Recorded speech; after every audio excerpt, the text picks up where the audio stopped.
Szanowni Państwo, jest mi niezmiernie miło powitać na kolejnej debacie Azjatyckiej Uniwersytetu Łódzkiego, organizowanej przez Ośrodek Spraw Azjatyckich w tejże uczelni. Dzisiaj będziemy mieli szczególną okazję porozmawiania na temat stosunków, percepcji, działań Chin w Europie Środkowo-Wschodniej i vice versa. Wiemy, że prezydent Duda wybiera się na otwarcie olimpiady w Pekinie. To news sprzed 2 dni. Warto o tym debatować.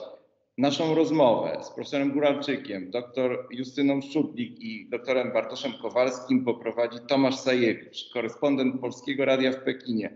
Od lat w państwie...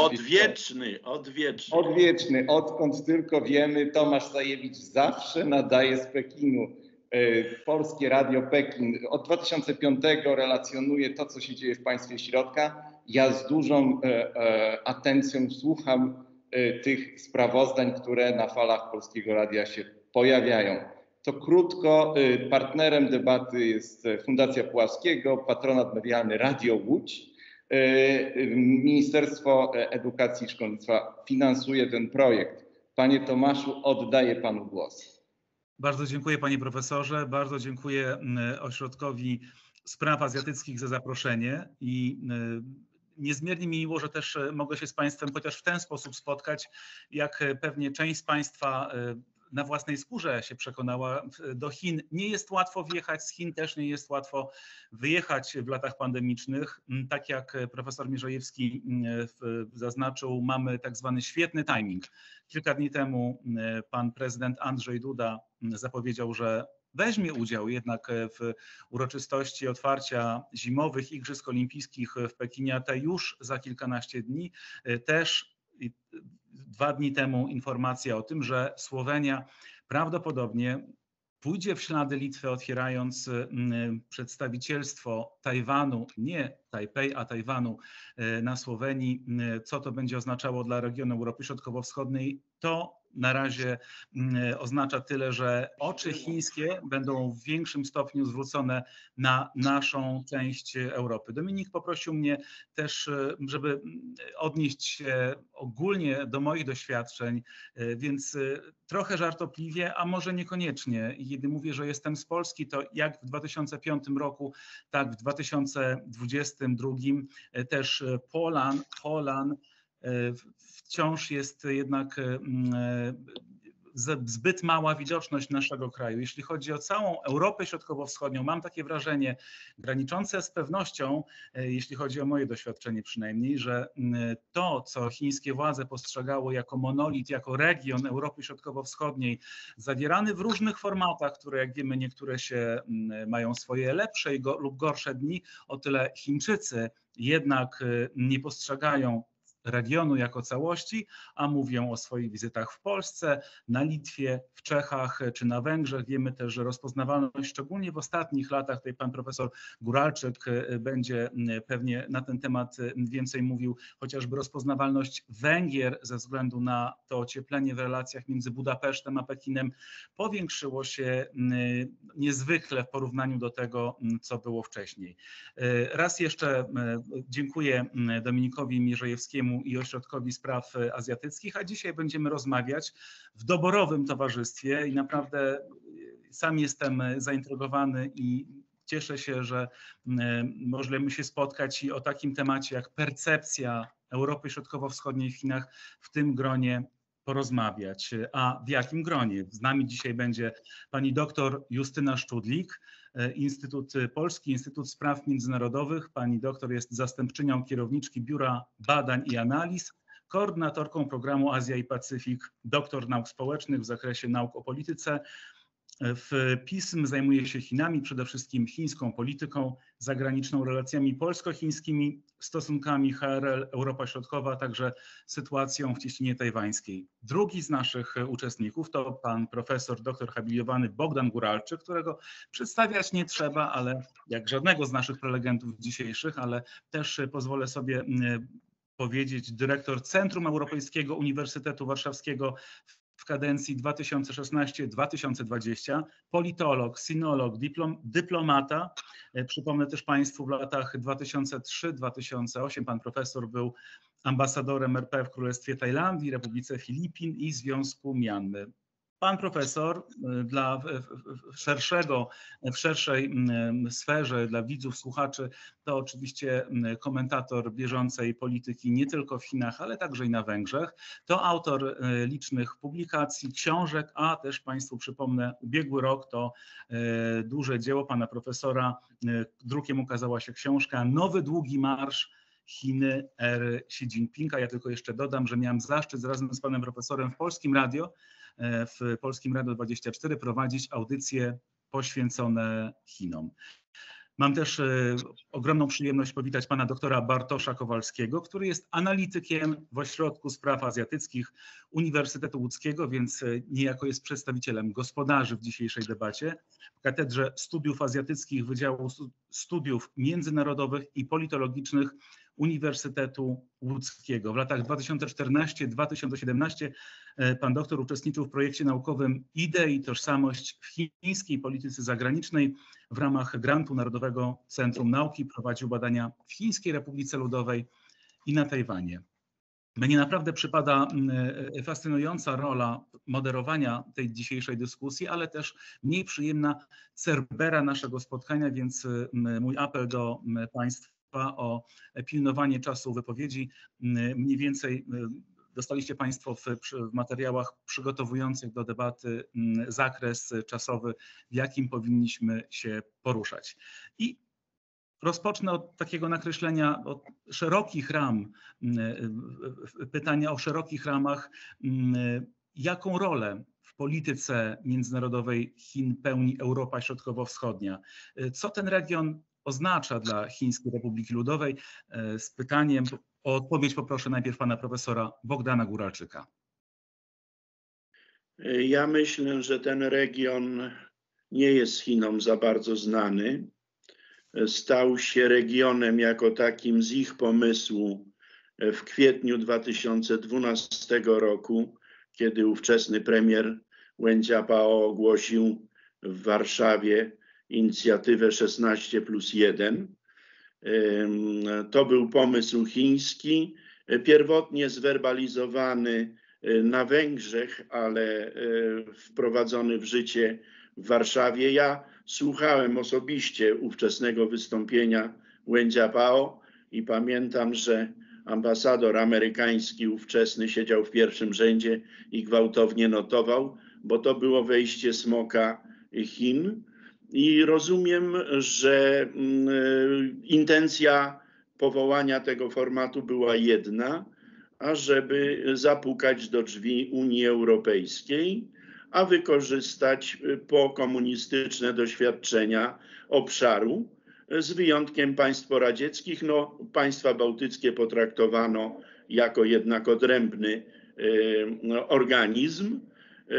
No i ewentualnie możemy rozmawiać, jak to się rozwinęło.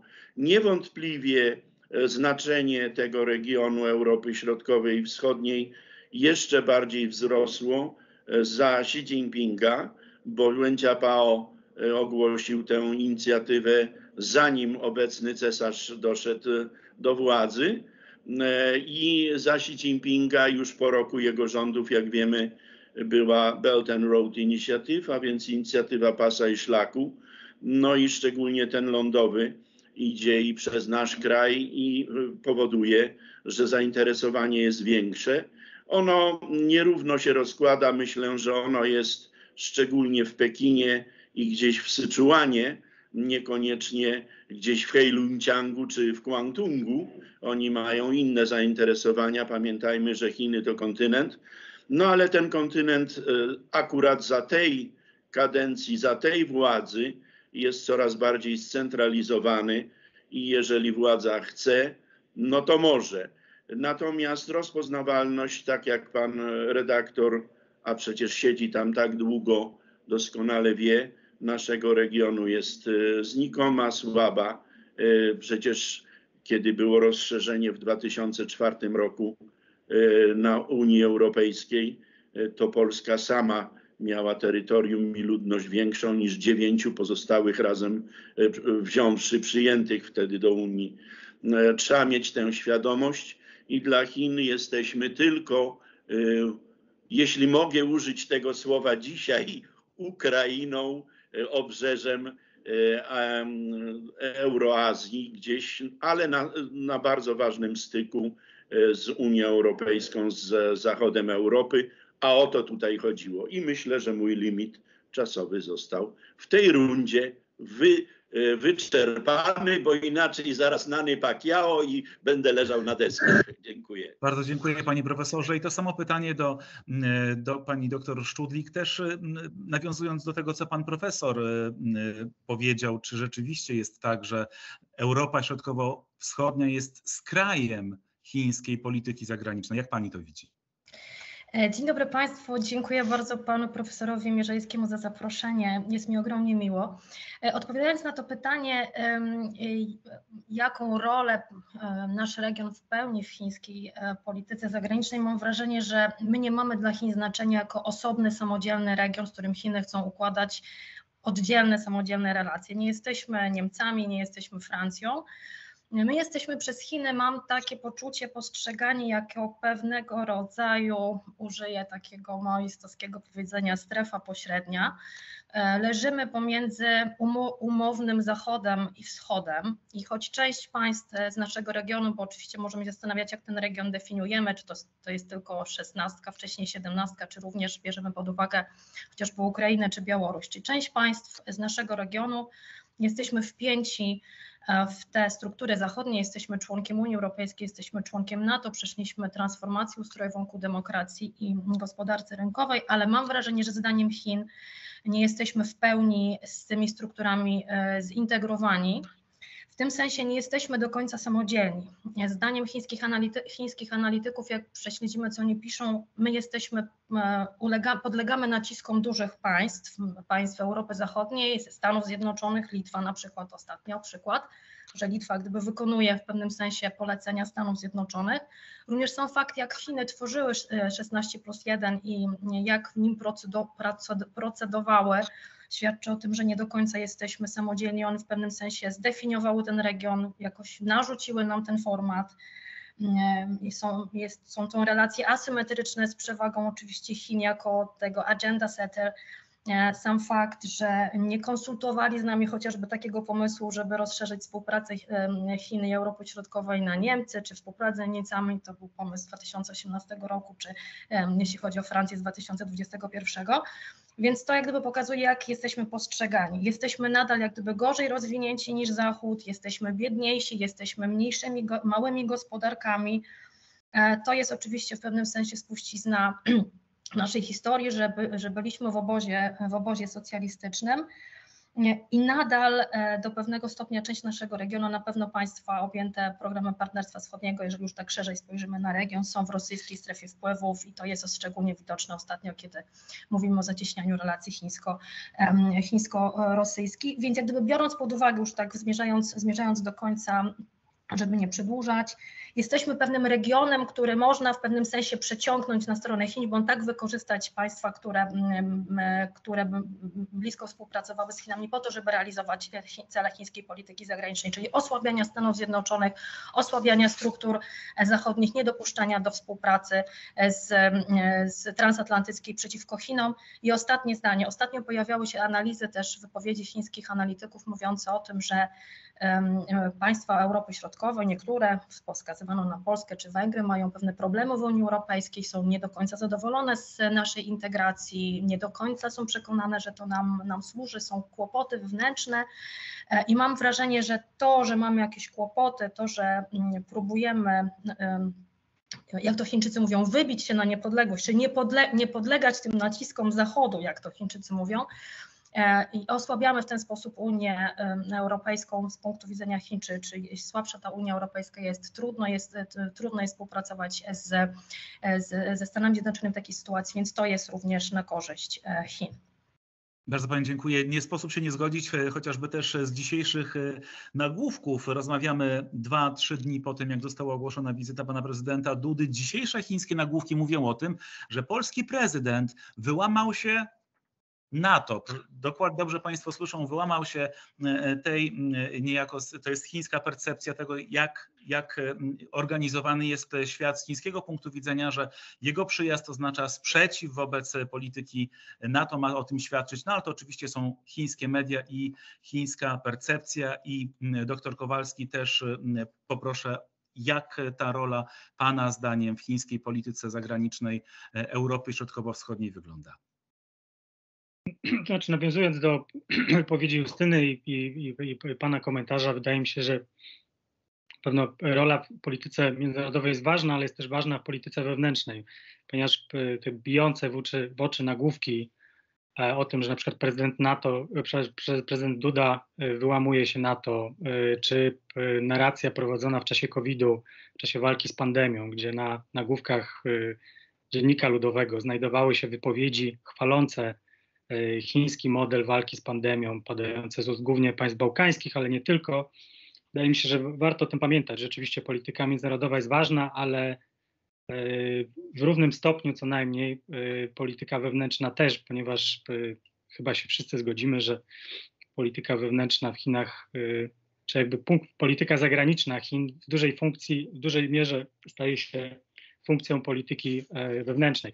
Przepraszam za zaplątanie językowe, ale tak jak wspominałem, walczymy tutaj z chorobą i trochę nas to osłabiło, całą rodzinę właściwie. Jeśli chodzi o, tak jak słuchałem Państwa wypowiedzi, to wydaje mi się, że jeśli chodzi o rolę w polityce międzynarodowej, to przede wszystkim balansowanie Zachodu i tak naprawdę jeśli chodzi o taki brak upodmiotowienia Europy Środkowo-Wschodniej, o którym wspominała Justyna, to wydaje mi się, że są bardzo wyraźne analogie do tego, jak traktowano Europę Środkowo-Wschodnią w Chinach w czasach zimnej wojny. Europa Środkowo-Wschodnia była traktowana głównie jako miejsce, w którym mogą być balansowane wpływy Związku Radzieckiego. I wydaje mi się, że w dużej mierze jest tak dzisiaj, tylko po prostu obiekt balansowania się zmienił, ponieważ Rosja jest mniej ważna w tej układance. Na pewno też poparcie na arenie międzynarodowej. No, można by tu wymieniać kilka decyzji ze strony Węgier, ze strony Grecji czy Serbii, które na różnych forach międzynarodowych próbowały niekorzystne dla Chin deklaracje blokować, choćby na temat łamania praw człowieka w Xinjiangu, czy też deklaracji przeciwko arbitralnym zatrzymaniom w 2020 roku.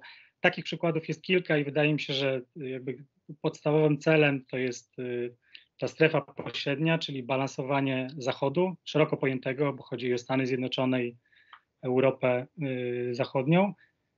No i oczywiście rynek eksportowy, przynajmniej dla większych państw w Europie Środkowo-Wschodniej. I też należy, wydaje mi się, pamiętać, że tutaj jest bardzo duże pęknięcie między Bałkanami Zachodnimi i państwami członkowskimi UE. Ta polityka jest różna. Polityka wobec południa Europy jest bardziej ujmowana w takich kategoriach polityki na globalnym południu, czy państw rozwijających się. Tutaj w Europie Środkowej, mówię tutaj o Wyszehradzie i innych państwach Unii Europejskiej, jednak Chiny mają do czynienia z innymi aktorami, inaczej osadzonymi w architekturze prawnej, sojuszach międzynarodowych itd., itd. Bardzo panu dziękuję. Wydaje, że w tej chwili, jak słuchają nas widzowie, to pewnie wielu z nich zadaje sobie pytanie, zatem skąd był w ogóle pomysł części dużych państw Europy Środkowo-Wschodniej na współpracę z Chinami, jeśli ten region, a to przebija z Państwa z trzech wypowiedzi, jest niejako polem testowym i jest wykorzystywany jako pewien wektor wobec innych działań Chińskiej Republiki Ludowej. Ale zanim to pytanie zadam, to zadam właśnie pytanie o to,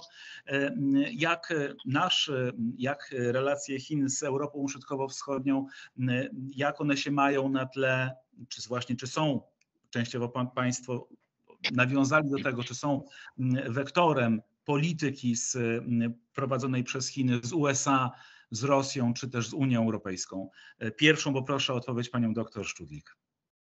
Odpowiadając krótko na Pana pytanie, tak. To znaczy region czy format, jeżeli już byśmy się mieli odnosić tylko do formatu 16+1, już zostańmy przy tej 16, jest tak naprawdę instrumentem służącym realizacji celów polityki zagranicznej Chin. Więc skoro, wracając do tego mojego takiego pomysłu, że jak gdyby Chiny myślą, że nas przeciągną na swoją stronę, to właśnie po to, żeby osłabiać w ogóle pozycję Stanów Zjednoczonych, nie dopuszczać do współpracy transatlantyckiej jak gdyby na temat Chin czy przeciwko Chinom, powodować, żeby w ramach Unii Europejskiej ta spójność poglądów na temat Chin była jak na najniższym poziomie, żeby Unia nie miała co do tego, żeby nie zaostrzała polityki wobec Chin i żeby się wszyscy zgadzali, tak, trzeba iść na ostro.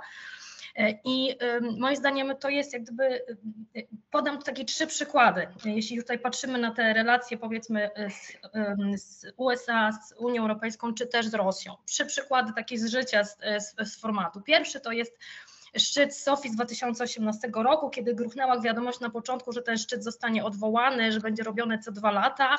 Dlaczego? Bo wtedy była ogromna presja, niezadowolenie ze strony Niemiec i Chiny stwierdziły, dobrze, no to sobie zmniejszymy rangę, wyciszymy trochę ten format, potrzebujemy wsparcia Unii, ponieważ Trump zaczyna grozić wojną handlową, po drugie Unia zaczyna pracować nad screeningiem inwestycyjnym.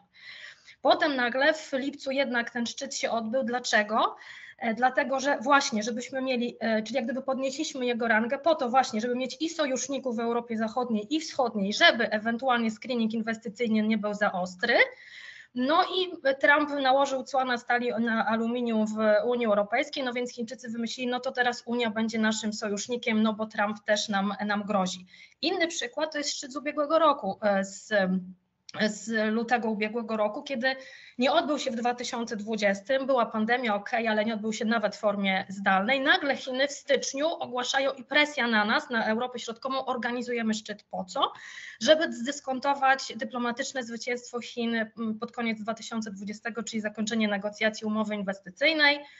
Wtedy jeszcze przed zaprzysiężeniem Bidena, nasz szczyt już po zaprzysiężeniu, ale jeszcze się cała administracja tworzy i pokazania też na użytek wewnętrzny, zgadzam się z Bartkiem absolutnie, jesteśmy silni, tu mamy przyjaciół, jednocześnie pokazać Bidenowi, że nie udaje się tej współpracy transatlantyckiej rozwijać. I trzeci przykład już taki bardziej z tego podwórka rosyjskiego, bo Rosja też mi się wydaje ważna, to, że teraz w momencie, kiedy były wybory na Białorusi, te, które wygrał, nie wygrał Łukaszenka i protesty, teraz sytuacja na granicy, bo polsko-białoruskiej czy litewsko-białoruskiej i takie sygnały z Chin, że popieramy Rosję, po to, żeby ewentualnie Rosja też nas poparła, jeśli chodzi o jej strefę, chińską strefę wpływów w Azji, na Morzu Południowochińskim, w sprawie Tajwanu czy w Hongkongu. Więc jak gdyby takie 3 przykłady, które pokazują, że jesteśmy w pewnym sensie wykorzystywani, czy Chiny próbują nas wykorzystywać w swojej polityce wobec Stanów Zjednoczonych, Unii Europejskiej czy Rosji.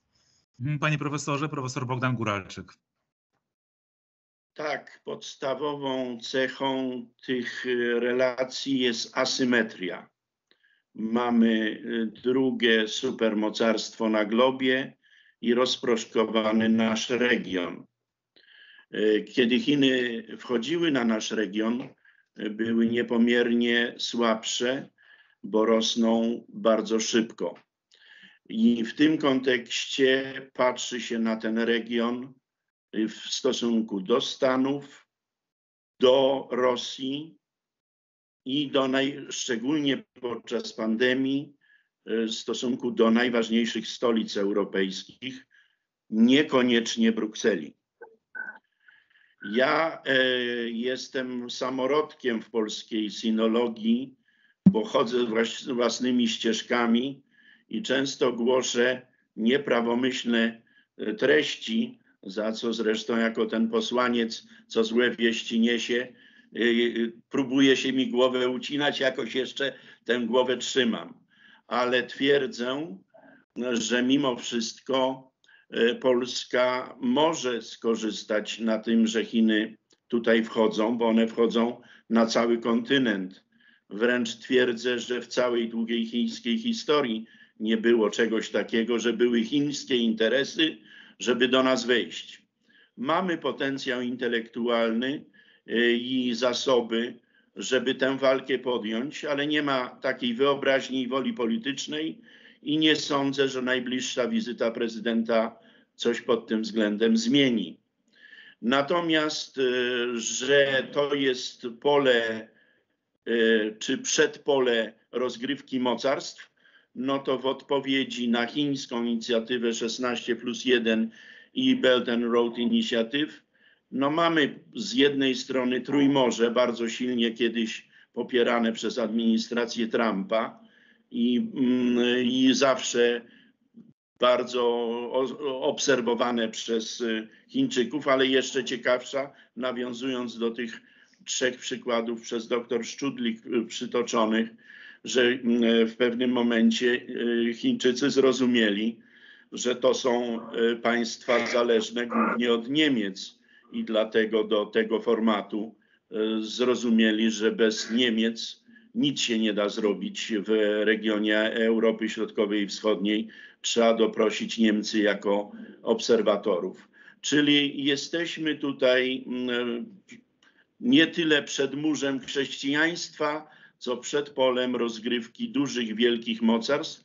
Musimy zdawać sobie z tego sprawę, przy czym nie jesteśmy jednolici i Chińczycy jak wszędzie, jak co do czego przychodzi, to rozmawiają dwustronnie.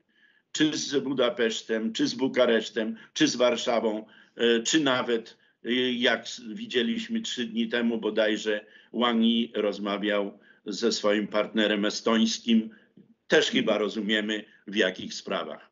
Tyle. Pana doktora Bartosza Kowalskiego chciałbym też dopytać w tym samym kontekście, w kontekście tego pytania, czy rzeczywiście jest tak, że czy były sytuacje, o których wiemy, pamiętamy, w których Chiny chciały niejako rozgrywać Europą Środkowo-Wschodnią relację z Brukselą, ze Stanami czy z Rosją?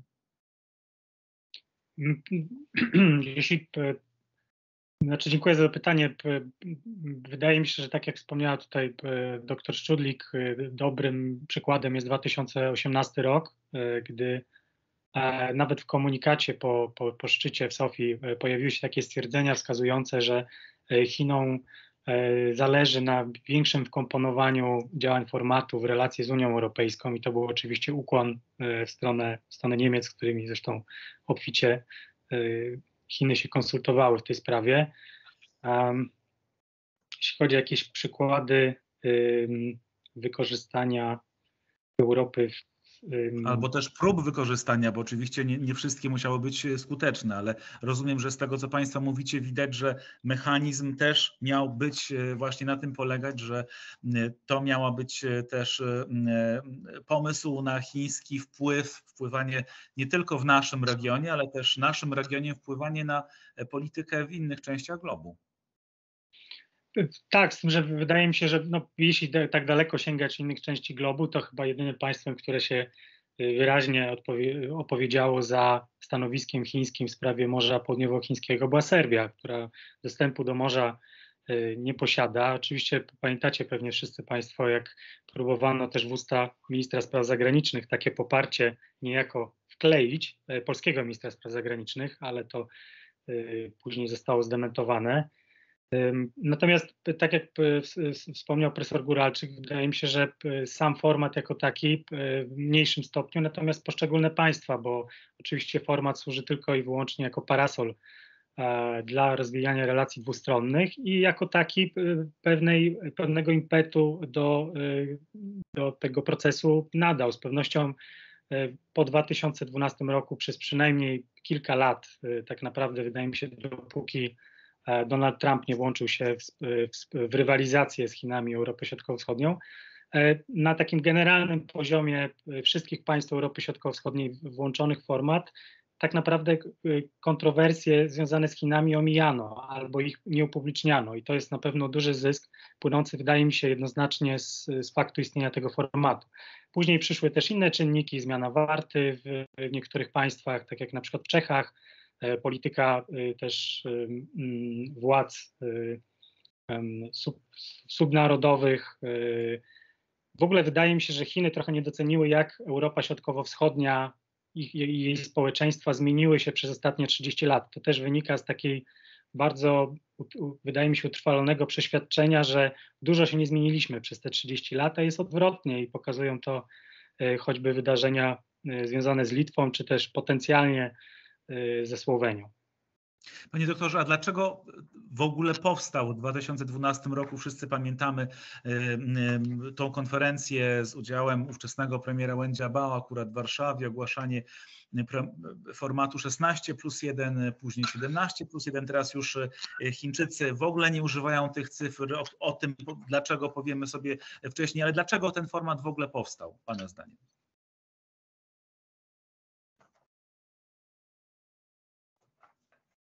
A pan doktor Kowalski. O, przepraszam, nie wiedziałem, że jestem teraz wywołany. To znaczy motywacje chińskie wydaje mi się, że już z grubsza wspomnieliśmy, natomiast warto też zwrócić uwagę, jakie były motywacje po stronie Europy Środkowo-Wschodniej, zwłaszcza Polski, która gościła inauguracyjny szczyt formatu. I wydaje mi się, że takim pomysłem ze strony polskiej dyplomacji było odgrywanie roli lidera regionu w relacjach z innym mocarstwem. To rok wcześniej było przetestowane na spotkaniu ze Stanami Zjednoczonymi, gdzie również przedstawiciele Europy Środkowo-Wschodniej odwiedzili Warszawę i rok później próbowano podobny manewr przeprowadzić tym razem z Chinami. Natomiast skala pozytywnego odzewu ze strony innych państw Europy Środkowo-Wschodniej wydaje mi się, że przyćmiła po prostu te aspiracje Polski, ponieważ, jak Państwo wszyscy wiecie, szybko do gry o bycia jedyną bramą Chin do Europy włączyły się niemal wszystkie stolice państw środkowoeuropejskich. Jedna chciała być stolicą fintechu, druga dla cargo i tak dalej, i tak dalej. Panie profesorze, pytam pana profesora Bogdana Góralczyka, jakie właśnie czynniki wpływały na to, że to postrzeganie formatu 16+1 współpracy ewoluowało? No bo ewoluowały przede wszystkim Chiny i bardzo ewoluują. Równocześnie zmieniła się, szczególnie w ostatnim czasie, podczas pandemii, sytuacja globalna. Pamiętajmy, że wchodziliśmy w pandemię już w wojnie handlowej. Teraz dochodzi medialna i znamiona zimnej wojny i to, co zaczyna dokuczać bezpośrednio, to znaczy wojna technologiczna. Stąd Huawei, stąd 5G, stąd TikTok. To już jest zupełnie inna płaszczyzna niż kiedy zaczynano. Ja myślę, że w trakcie tego dziesięciolecia tej formuły były takie punkty zwrotne. Na pewno takim była Ukraina, Krym i potem tę myśl rozwinę. Na pewno na same narodziny formatu i wejście czy próby wchodzenia Chin do Europy wpłynął poprzedni kryzys 2008 roku, bo Chiny stanęły na czele nowego fenomenu zwanego emerging markets, wschodzące rynki, i na pewno kryzysem niezakończonym, nie znamy jeszcze jego, jest to, co się dzieje teraz podczas pandemii. Czy Państwo mnie słyszycie? Bo dostałem sygnał, że zła jakość sieci, ale chyba sieć jeszcze wytrzymuje. Pana profesora bardzo, bardzo donośnie. Cieszę się, że przynajmniej w Chinach jestem słyszany. I w tym kontekście mamy coraz większą polaryzację stanowisk w tym ugrupowaniu, no, które jest sztuczne. Ono jest narysowane z woli chińskiej, wymyślone po to, żeby przyjąć te państwa, które miały partie komunistyczne jako rządzące kiedyś, a nie ruszać za bardzo Rosjan. Stąd nie włączono, chociaż częściowo włączano potem Białoruś, nie włączano Ukrainy. Po to tylko, że wydawało im się, że szybciej znajdą młodszych braci. No a młodsi bracia dorastają i zaczynają mieć coraz bardziej samodzielne stanowisko i na tym to polega. Panią doktor Szczudlik, w kontekście tego ogólnego pytania chciałbym zapytać, Pani jednak prezentuje dosyć krytyczny stosunek do całego formatu współpracy 16+1. Ja bym chciał zapytać Panią, Pani zdaniem, co kierowało państwami w 2012 roku, tymi premierami, szefami rządów 16 państw Europy Środkowo-Wschodniej, że oni chcieli przyjechać do Warszawy, chcieli się spotkać i chcieli w tej Warszawie wspólnie razem rozmawiać z premierem Endziabao? Ja chciałam zwrócić uwagę, że format powstaje w 2012 roku. Na to trzeba pamiętać, gdzie byliśmy w 2012 roku. Teraz troszkę, będąc krytyczna wobec tego formatu, tak jestem. Mam jednak perspektywę roku 2021. W 2012 roku byliśmy w środku kryzysu finansowego, z którym Chiny radziły sobie dobrze. Chiny były również pod przywództwem poprzednim, jeszcze przed Xi Jinpingiem, z mniejszym, że tak powiem, autorytaryzmem, jeśli mogę to tak kolokwialnie nazwać. I wówczas zarówno Polska, jak i inne państwa postrzegała konieczność zacieśnienia stosunków z Chinami jako rosnącym mocarstwem. Było też takie tłumaczenie, nawet pamiętam ówczesnych polskich władz, że niezacieśnianie relacji z Chinami, czy nieposiadanie intensywnych relacji z Chinami powoduje, że my jako Polska, czy jako inne państwa środkowoeuropejskie się marginalizujemy. To była również próba pewnego znalezienia sobie również takiej silnej pozycji w ramach Unii Europejskiej, patrząc na państwa, że tak powiem, starej Unii, czy starych członków Unii państw zachodnich, które te relacje z Chinami miały bardzo dobrze rozwinięte. Więc z tego punktu widzenia na tamten czas wydawało się to racjonalne i też ja szczerze mówiąc uważałam, że trzeba relacje z Chinami zacieśniać i trzeba mieć z Chinami kanały komunikacji. I jeszcze jedno, jeśli mogę, bo było też na początku Pana pytania o motywacje chińskie, po co ten format powstał. Ja mam wrażenie, że właśnie w 2012 roku, w związku z tą sytuacją gospodarczą na świecie, jaka była, przede wszystkim za Hu Jintao i Wen Jiabao główną motywacją, czy głównym powodem powstania tego formatu były kwestie ekonomiczne chińskie.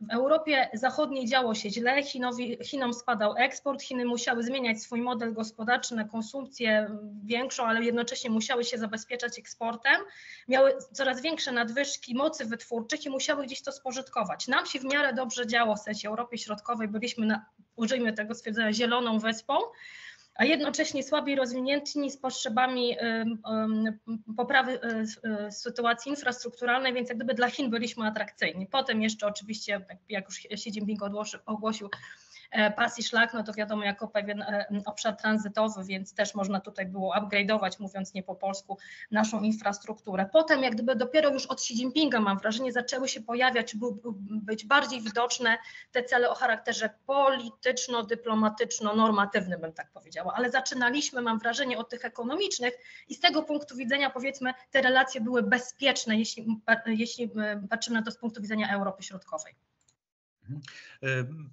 Panie profesorze, pański konik, relacje Budapesztu z Pekinem, jak zmiany w Europie Środkowo-Wschodniej, szczególnie to, co w ostatnich latach za czasów Orbana dzieje się na Węgrzech, jest postrzegane i czy Chiny na tym mogą skorzystać też i czy korzystają? Najpierw jeszcze odniosę się do Justyny Szczudlik. Uważam, że jej analiza jest słuszna, że punktem wyjścia i podstawowym impulsem ze strony chińskiej do wchodzenia w ogóle do Europy, do obydwu tych strategii chińskich, czyli 16+1 i pasa i szlaku, były motywacje i kalkulacje ekonomiczne. Ale sytuacja zmieniła się dosyć istotnie ze względów na to, co się dzieje na scenie wewnętrznej w Chinach za już 2 kadencji Xi Jinpinga. I pan, panie redaktorze, to osobiście odczuwa, ja niedawno pisałem na ten temat książkę. To są inne Chiny niż były przed tym władcą. I to kłaniam się profesorowi Mierzejewskiemu, niech zorganizuje inną debatę na ten właśnie temat, bo też jest niezmiernie istotny. Natomiast jeśli chodzi o to pytanie, co na to Węgry, to w 2010 roku doszedł do władzy już tym razem z konstytucyjną większością Viktor Orban i on w tym roku wyborczym, czyli w 2010, jeszcze przed wyborami, a potem jesienią 2010 roku ogłosił swoją strategię Kelet-Nyitás, czyli otwarcia na wschód. Początkowo nie bardzo było wiadomo, co on rozumie. Niektórzy myśleli, że chodzi tylko o Rosję i Władimira Putina. Później się okazało, że i o Azerów, i Kazachów, i jak najbardziej Chiny. I że to jest stanowisko również polityczne, a nie tylko ekonomiczne. W całej rozciągłości okazało się w czasie kryzysu ukraińskiego, który, jak wiemy, do dzisiaj trwa, a nawet mamy w tej chwili, gdy rozmawiamy, shuttle diplomacy znowu, bo i amerykański sekretarz stanu, i niemiecka szefowa resortu dyplomacji krążą tu nad nami i bardzo istotne rzeczy się dzieją. I w tym sensie ten kryzys ukraiński, kiedy wybuchł, on stał się katalizatorem i państwa naszego regionu pękły i pojawiły się co najmniej 3 różne optyki i różne sposoby postępowania. Jeden zaprezentowała, to był szczyt kadencji Donalda Trumpa, Polska i państwa bałtyckie, które ze względu na to, co się dzieje na wschodzie, na Ukrainie, na Krymie, w Donbasie, wzięły pod uwagę kalkulacje bezpieczeństwa, a nie merkantylno-ekonomiczne. I to powoduje daleko idące konsekwencje do dziś. Chociażby Litwa jest przykładem. Druga opcja, tutaj wzorem jest 16+1, 3 państwa, z tym, że 2 są w Unii Europejskiej, to znaczy Węgry i Grecja oraz Serbia, w mniejszym stopniu państwa Bałkanów Zachodnich, które postawiły na kalkulacje ekonomiczne. I niektóre patrzyły, co z tego wyniknie. Pęknięcie było i do dziś istnieje w Czechach i niektórzy zaczęli nawet myśleć o Tajwanie. Teraz, żeby nie przeciągać, bo wiadomo, że ja o Węgrzech mógłbym mówić w nieskończoność, to chcę powiedzieć, że ta Kelet-Nyitás przez dekadę nie przynosiła spodziewanych skutków, przynajmniej w wymiarze handlowym. Węgry, podobnie jak wszystkie państwa naszego regionu, mają ujemne saldo handlowe z Chinami, z tym, że nie tak głębokie jak nasze. Nie jest 12:1, tylko jest powiedzmy 5 czy 6:1. Natomiast jest jedna istotna zmiana, której w Polsce nie dostrzegamy, mianowicie podczas pandemii okazuje się, że największymi inwestorami na Węgrzech są państwa Azji Wschodniej. Oprócz Chin jest to jak najbardziej Korea Południowa i Japonia. Orban pod tym względem odwrócił zupełnie kierunek inwestycyjny. Jeśli chodzi o sam handel, niekoniecznie, ale jeśli chodzi o inwestycje, jak najbardziej. No i teraz 3 kwietnia są wybory na Węgrzech. Zobaczymy, czy tamtejsza opozycja uda jej się razem w tym samym dniu wrzucić głosowanie nad koniecznością czy potrzebą wprowadzenia Uniwersytetu Fudan na Węgry, ale to już trochę inny temat. Dziękuję. Węgry mają świetną prasę w Chińskiej Republice Ludowej. Oczywiście szczególnie w czasie pandemicznym, kiedy jako jedyne państwo Unii Europejskiej zdecydowało się na dystrybucję, zakup chińskich szczepionek, to powiedziałbym, że trwa taki festiwal przyjaźni węgiersko-chińskiej od tego czasu i nic nie zapowiada, że to się zmieni, ale z jednej strony mamy festiwale przyjaźni, a z drugiej strony mamy wprost przeciwnie. W relacje Litwy i Chin skomplikowane wydawać by się mogło, no właśnie, czy błahego powodu. Niedawno miałam rozmowę w chińskim MSZ-cie, kiedy starano się właśnie wybadać, co Polska, co ja, wiedząc jak to się w Polsce opisuje, myśli o konflikcie między Wilnem a Pekinem. Na ile, pytam panią doktor Justynę Szczudlik, na ile ta sytuacja, a przypomnijmy też Państwu, mówimy o tym, że obydwa państwa najpierw obniżyły rangę relacji dyplomatycznych do attaché, a w konsekwencji tego i różnych jednak nieprzyjemnych zawirowań wszyscy litewscy dyplomaci musieli opuścić Chińską Republikę Ludową po tym, jak chciano im zmienić legitymacje dyplomatyczne, zapisując na nich nazwę biura, którego nie przewiduje konwencja wiedeńska, jak twierdzą Litwini. Raz jeszcze pytanie, jaki to będzie miało wpływ na cały region, na relacje wewnątrz regionu i na relacje Chin z pozostałymi państwami Europy Środkowo-Wschodniej. Rozmawiamy też dzień po tym, jak premier Słowenii, chyba ku zaskoczeniu, też pytanie do pani doktor Szczudlik, czy ku zaskoczeniu oświadczył, zaskoczony był na pewno rzecznik chińskiego MSZ, a premier Słowenii oświadczył, że Słowenia również otworzy na swoim terytorium biuro, przedstawicielstwo Tajwanu. Odpowiadając na pana pytanie o ten cały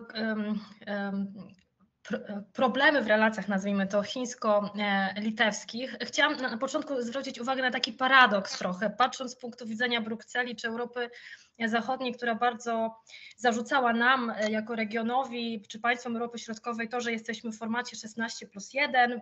Było takie powszechne przekonanie, że jesteśmy jakimś koniem trojańskim, że Chiny strasznie u nas tutaj dużo inwestują, jesteśmy i ekonomicznie, i politycznie od Chin zależni.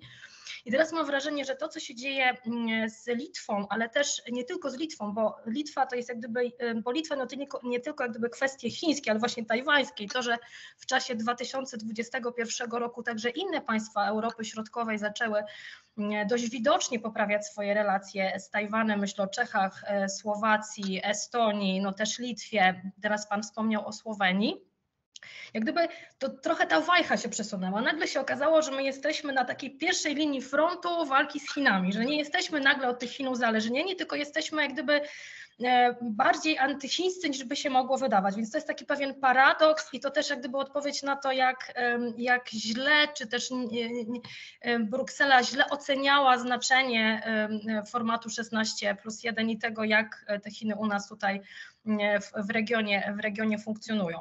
Jeśli chodzi o Słowenię, powiem szczerze, że to, co Chiny robią w stosunku do Litwy, czyli już powiedział pan o tych takiej w sferze politycznej, czyli obniżenie poziomu, wezwania ambasadorów, czy wręcz odwołanie ambasadorów, obniżenie poziomu stosunków dyplomatycznych, jakby to jedno, a drugie to są nieformalne sankcje ekonomiczne, które mogą mieć tak naprawdę efekt mrożący wprowadzić, bo już jak gdyby nieważne, na ile Litwa jest uzależniona od Chin, nie jest, ale czy na ile jest uzależniona przez łańcuchy wartości z Niemcami, też się okazuje, że nie jakoś bardzo, to sam fakt wprowadzenie takiego efektu mrożącego, grożenie firmom międzynarodowym nie tylko, że Chińczycy nie przyjmą towarów, które gdyby pochodzą z Litwy, ale również grożenie firmom z różnych krajów, które mają inwestycje w Chinach, to jest jakiś game changer, myślę.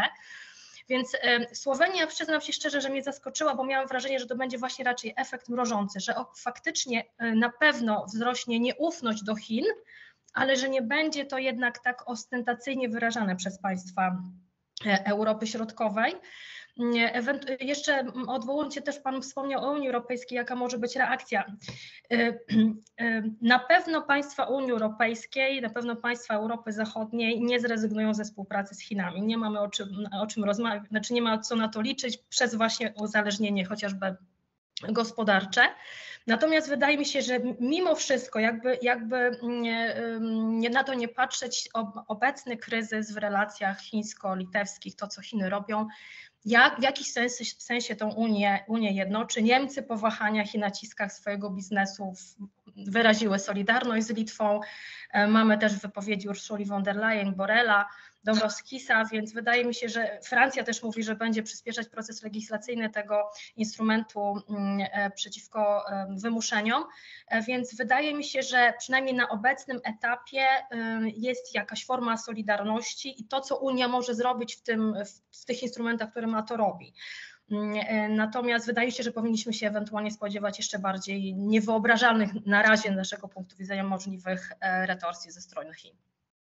Pana doktora Kowalskiego chciałbym zapytać z kolei o to, na ile w tej percepcji Europy Środkowo-Wschodniej tak zwana narracja tradycyjnych przyjaciół ma znaczenie. Tutaj też oczywiście mówimy o tych państwach, które jako pierwsze uznawały Chińską Republikę Ludową, czy to, co pan profesor Guralczyk wspominał o tym, że część z tych krajów Europy Środkowo-Wschodniej postrzegana była jako starzy przyjaciele, bo przed 1989 rokiem w wielu z państw regionu komunistyczne partie również rządziły. Po 1989 roku Chiny już na te kwestie nie zwracają uwagi aż tak bardzo. Pan doktor Kowalski. Dziękuję za to pytanie. Jeszcze odnosząc się do tego, co dr Szczudlik powiedziała, to wydaje mi się, że ważne jest też, znaczy ja też nie spodziewałem się, że Słowenia będzie w pojedynkę podejmować takie decyzje, ponieważ wypowiedzi przynajmniej części polityków z mniejszych państw naszego regionu wskazywały, że nie zdecydują się one, tak jak na przykład Estonia, żeby wyjść z formatu w pojedynkę. Tak właśnie, żeby uniknąć tych możliwych retorsji ze strony Chin, które mogłyby się nie zdecydować na taki atak gospodarczo-polityczny wobec większej grupy państw naszego regionu. Tymczasem Słowenia sygnalizuje taką decyzję. To też jest ciekawe, bo pamiętam, jak Yang Jiechi był w ubiegłym roku, zdaje się w maju w Słowenii, to nie spotkał się właśnie z premierem. Nie doszło do spotkania, było spotkanie z prezydentem, co wskazywało, że polityk tak wysokiego szczebla nie spotyka się z premierem, a w przypadku na przykład wizyty w Serbii spotykał się z całą wierchuszką serbskich oficjeli, to wydaje mi się, to już wskazywało, że obu panom czy obu państwom jest nie po drodze. Natomiast to też wydaje mi się stało problemem dla Chin, bo wbrew intencjom pierwotnym one się stały częścią debaty publicznej. Na przykład Chiny w polskiej debacie publicznej do niedawna nie istniały. Mówię o takiej debacie publicznej ogólnej. Tymczasem mają złe publicity w wielu państwach regionu i to wydaje mi się nie było ich intencją. Wręcz przeciwnie, tworzenie tej sieci partners pod parasolem 16+1 było między innymi nakierowane, aby te kontrowersje dusić w zarodku albo żeby unikać kontrowersyjnych tematów. I to jest w tym stopniu, wydaje mi się, porażką Chin. Tak samo jak porażką Chin jest dopuszczenie do tego, wydaje mi się mimo wszystko, że biuro przedstawicielskie Tajwanu na Litwie zostało otwarte, ponieważ Chiny, będąc tak potęgą gospodarczą i polityczną, nie były w stanie przedstawić alternatywy dla takiej decyzji Litwie. To tylko taka oczywiście moja uwaga na marginesie, a jeśli chodzi o tradycyjnych przyjaciół, to oczywiście jest to związane z z percepcją regionu jako państw pokomunistycznych, które niekoniecznie są również samodzielne w swoich decyzjach, to jest jakby inna sprawa. Natomiast widać znowu duże pęknięcie między Bałkanami Zachodnimi, może z wyjątkiem Albanii, ale to też różnie bywa, a państwami członkowskimi Unii Europejskiej. Gdy minister spraw zagranicznych Tajwanu odbywał tournée ostatnio dyplomatyczne po Wyszehradzie, proszę zwrócić uwagę, że równocześnie w drogę na południe Europy ruszył minister spraw zagranicznych Chin, Wang Yi, i on na każdym kroku podkreślał, to naprawdę było bardzo, bardzo przebijało mocno z komunikatów chińskich po tych spotkaniach, tradycyjną przyjaźń, że łączy nas coś więcej niż tylko interesy, że tutaj są jakieś wyższe wartości w grze, co wydaje się, że było znowu zagrywką w reakcji na retorykę tajwańską, która towarzyszyła temu tournée, podkreślającą wspólnotę doświadczeń transformacji z autorytaryzmu w demokrację państw Europy Środkowej i Tajwanu. W Pradze minister spraw zagranicznych Tajwanu mówił o tym, że łączą nas doświadczenia aksamitnej rewolucji i ruchu dzikich lilii.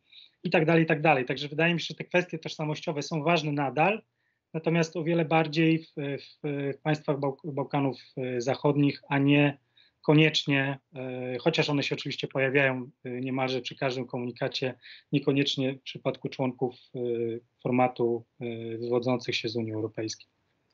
Panie doktorze, bo ja muszę się tylko odnieść na chwilę do tego, co pan powiedział o Litwie i o tym otwarciu biura Tajwanu, o tym, że jakby, jak zrozumiałem intencję, że nie zostało to wystarczająco, wyraził pan zdziwienie, że nie zostało to wystarczająco przelicytowane.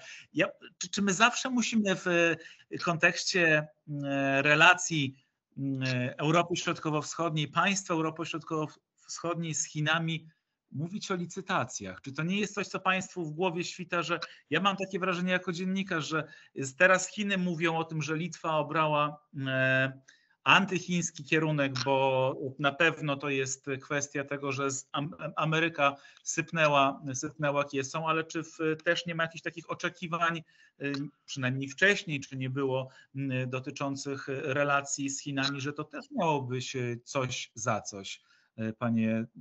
Pan Bartosz Kowalski. Znaczy, jeśli czuję się, jeśli jestem wywołany do odpowiedzi, to wydaje mi się, że to miało być coś za coś i tego za coś po prostu było mało. W tym sensie też nie do końca zgadzam się z moimi przedmówcami, że po stronie chińskiej były bardziej motywacje ekonomiczne niż polityczne, ponieważ jakby liczby, na przykład inwestycje nie wskazują na jakąś dużą zmianę po inauguracji formatu.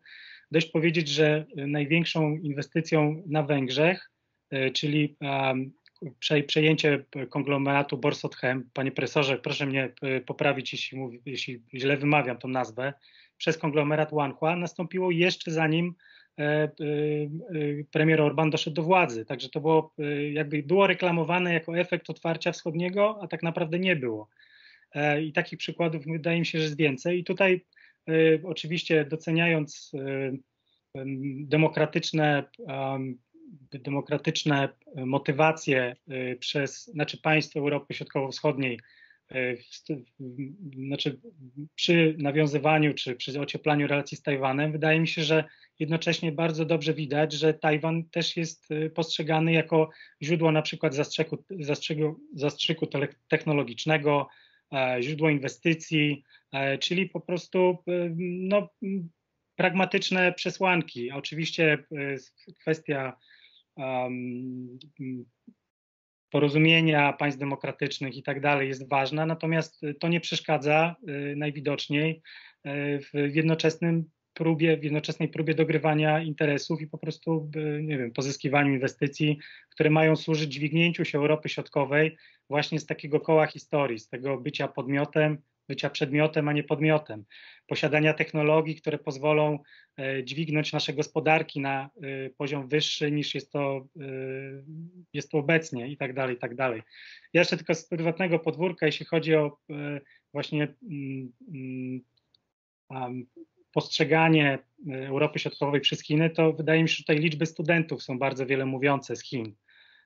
Był taki rok, zdaje się, w 2017 bądź 2016, już nie pamiętam dobrze, że Uniwersytet Łódzki miał największą liczbę studentów z Chin w całej Polsce. Proszę zgadnąć, panie redaktorze, ile to było studentów? 50? No 100. Także to tutaj wydaje mi się, że to jest wiele mówiące, jak atrakcyjnym terenem dla innowacji, nauki, rozwoju, modernizacji jesteśmy dla Chińskiej Republiki Ludowej. Z tego pytania jednak wydaje mi się, że dosyć sprawnie przenosimy się do kolejnego, właśnie o instrumenty. Jakimi instrumentami Chiny kuszą Europę Środkowo-Wschodnią? Czy te instrumenty są różne? Mówimy o jednym regionie, ale oczywiście to jest cały konglomerat kilkunastu państw. Polska nie będzie za ciekawe uznawała te instrumenty, które być może uzna Serbia. Panie profesorze, pytam pana profesora Bogdana Góralczyka, czy centralizacja władzy w Chinach ma wpływ też na te instrumentarium wobec Europy Środkowo-Wschodniej? Jednoznacznie ma wpływ i geopolityka się zmieniła, bo tak naprawdę na przełomie 2017-18 Amerykanie zmienili podejście do Chin. Zamiast blisko 4 poprzednich dekad polityki zaangażowania mamy politykę strategicznej rywalizacji, co jest zupełnie inną epoką na arenie międzynarodowej i dotyczy i Chin, i wszystkich naszych państw w tym formacie, o którym rozmawiamy. W tym kontekście niezmiernie istotne jest nie to, co my w Warszawie, my w Budapeszcie, czy my w Sofii lub Bukareszcie teraz ustalimy, tylko co w stosunku do Chin, do Rosji i do Stanów Zjednoczonych ostatecznie ustali, uzgodni i jaką formę przyjmie nowa koalicja w Niemczech. I jeszcze bardziej dla mnie papierkiem lakmusowym będą kwietniowe wybory we Francji, bo nie ma gwarancji, że Emmanuel Macron będzie miał drugą kadencję, a po prawej stronie jest cała paleta polityków, którzy mogą zmienić całe azymuty dotychczasowej integracji europejskiej. I po 2016 roku jesteśmy również po Brexicie, czyli jesteśmy w innej Europie, w innej Unii Europejskiej. Te czynniki musimy wszystkie brać pod uwagę, jeśli chcemy być rzetelni w analizie sytuacji. I w tym kontekście najważniejsze moim zdaniem jest to, że rywalizacja chińsko-amerykańska narasta, że już nie tylko Morze Południowochińskie, ale i Tajwan robi się pułapką Tukidydesa, a równocześnie to pole rywalizacji przenosi się z handlu i gospodarki coraz bardziej w wysokie technologie, w sztuczną inteligencję, nawet wyścig w kosmosie, a tam, jak rozumiem, o ziemie rzadkie. To jest zupełnie inny świat niż ten, w którymśmy zaczynali 10 lat temu, który się całkowicie zmienił i ja nie będę w ogóle zaskoczony, jeśli Chiny po pandemii wyjdą z zupełnie nowymi koncepcjami Belt and Road Initiative, bo powiedzą, że to będzie cyfrowy, a niekoniecznie infrastrukturalny szlak i zamiast 16+1 wyjdą na przykład z koncepcją 27+1.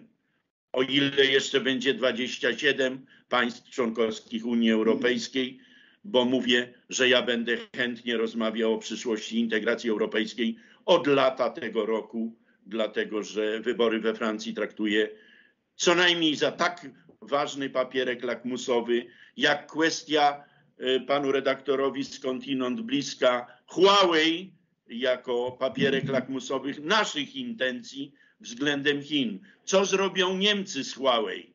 Bo ja jeszcze nie wiem. Może któryś z panelistów wie, ja nie wiem. A dla nas to będzie absolutnie podstawowe przesłanie. Czyli nie tylko ustalenia nasze, tylko to, że scena międzynarodowa absolutnie się gruntownie zmieniła i wymaga zupełnie nowych narzędzi, nowej analizy i naszego ulokowania w tym kontekście. Dlatego ja bym z Chinami grał, tylko nie mam z kim grać, bo nie ma w Polsce woli i wyobraźni politycznej, żeby to robić. Dziękuję. I dlatego panią doktor Szczudlik w tym kontekście odpowiedzi pana profesora zapytamy, jakie instrumenty chińskie pani doktor Szczudlik widziałaby, które byłyby właściwe do współpracy z Chinami, które powinny wzbudzić zainteresowanie z naszej strony w tym instrumentarium chińskim, które oferowane jest przez chińskie władze różnym krajom. Wiemy, z czego korzysta Serbia, z czego korzysta Węgry, a z czego my byśmy mogli skorzystać, a nie zostało nam zaproponowane. I to odnosząc się tak ogólnie na razie do tego, jakie Chiny stosują instrumenty wobec Europy Środkowo-Wschodniej, ja mam wrażenie, ponieważ ja mam takie przekonanie, że Chiny, że te instrumenty, które Chiny stosują, są jak gdyby dostosowane do celów, które Chiny mają, czy miały od początku tworzenia formatu. Moim zdaniem, tak jak powiedziałam, na początku były cele ekonomiczne i tutaj troszeczkę jeszcze odwołanie do pana Kowalskiego, który powiedział, że o tych inwestycjach, że ich mało jest. Okej, bo te instrumenty po prostu się okazały do niczego dla nas. Oni te cele mieli ekonomiczne, dali nam instrumenty, zaproponowali, które się okazały po prostu dla nas zupełnie nieatrakcyjne. Więc jak gdyby mam wrażenie, że mamy tak, 3 rodzaje celów. Ekonomiczne jako te pierwsze, potem od Xi Jinpinga coraz bardziej wyraźne cele polityczno-dyplomatyczne i trzecia grupa, gdyby powiedzmy takie normatywno-propagandowe, narracyjne, jakbyś tak ogólnie ja to określam. I do tego są do tej każdej tej grupy celów mamy instrumenty. Te instrumenty mają formę marchewek i kijów. Jeśli chodzi o te instrumenty ekonomiczne, oczywiście tymi marchewkami są wszelkiego rodzaju kredyty, jakieś w tym 12 punktach z 2012 roku było zapisane, że będą jakieś strefy ekonomiczne, technologiczne i tak dalej, różnego rodzaju mechanizmy koordynujące, gdzie każde państwo miałoby mieć tam jakąś swoją specjalizację, tutaj jeśli chodzi o tę ekonomiczną działkę, czyli jakąś ekonomiczną i to jest powiedzmy ten zasób taki tych marchewek, ale oczywiście mamy kije.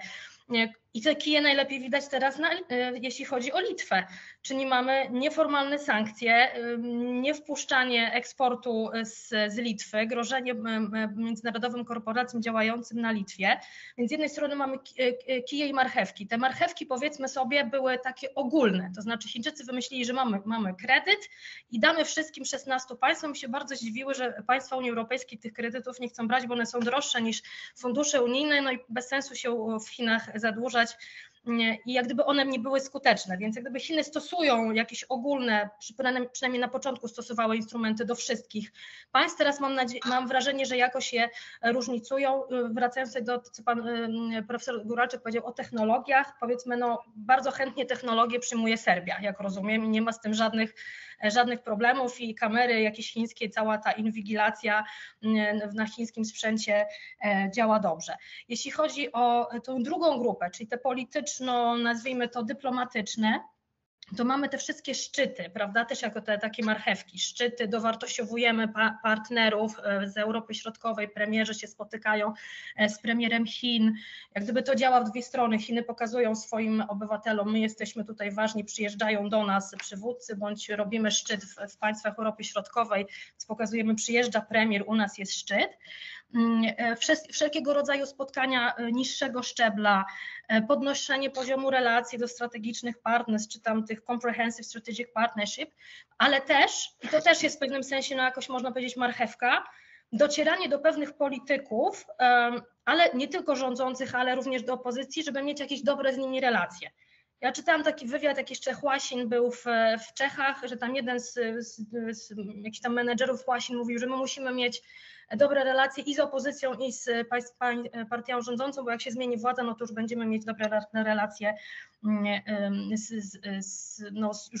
już nie z opozycją, czyli z państwem rządzącym. A kijek?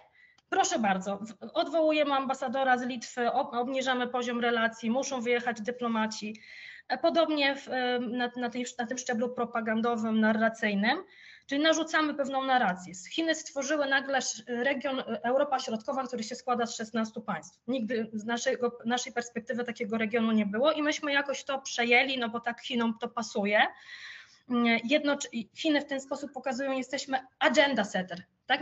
Nie idziemy, tworzymy coś nowego, jednocześnie paradoksalnie mówimy, że my mamy dobre relacje czy przyjacielskie relacje, bo byliśmy w obozie socjalistycznym. I w jakimś sensie udaje im się nas przyciągnąć, chociaż generalnie jakiś nastrój antykomunistyczny u nas cały czas jest na wierzchu. Tak? Komunizm jest czymś złym, ale Chiny mówią, ale byliście w obozie socjalistycznym. I tym nas jakoś przekonują do tego. I oczywiście odwoływanie się, że byliśmy pod zaborami, tam jakaś przeszłość kolonialna, jesteśmy ofiarą i tak dalej, ale też promowanie swoich własnych idei, jakichś sloganów politycznych, koncepcji, przez to, że oni wkładają, czy próbują wkładać, nie zawsze myśmy się na to zgadzali, do wytycznych na przykład. I w ten sposób te idee polityczne, jakieś koncepcje wdrażają do dyskursu międzynarodowego.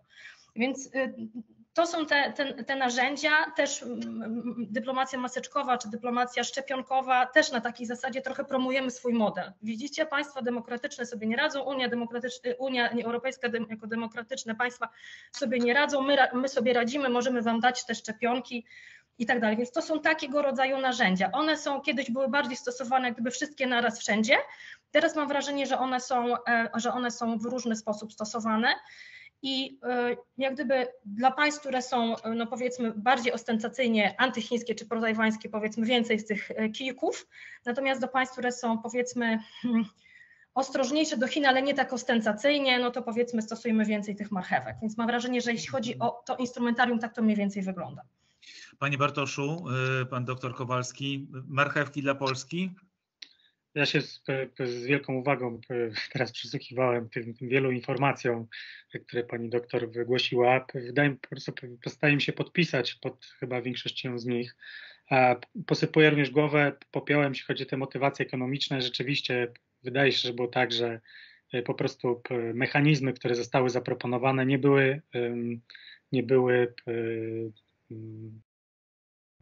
były korzystne, atrakcyjne dla przynajmniej unijnych państw formatu i tutaj zgadzam się z moimi przedmówcami.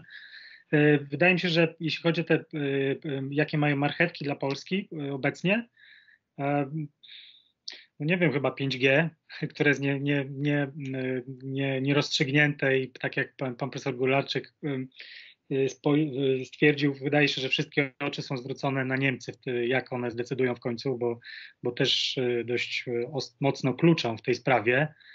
A jeśli chciałbym jeszcze zwrócić uwagę na te polityczne narzędzia, to jest jakiś, tak jak pani doktor tutaj wspomniała, deficyt respektu w państw, przynajmniej w większości państw Europy Środkowo-Wschodniej, takiego niedowartościowania, poczucia gorszym, bycia, nie wiem, w drugiej prędkości państw europejskich i tak dalej.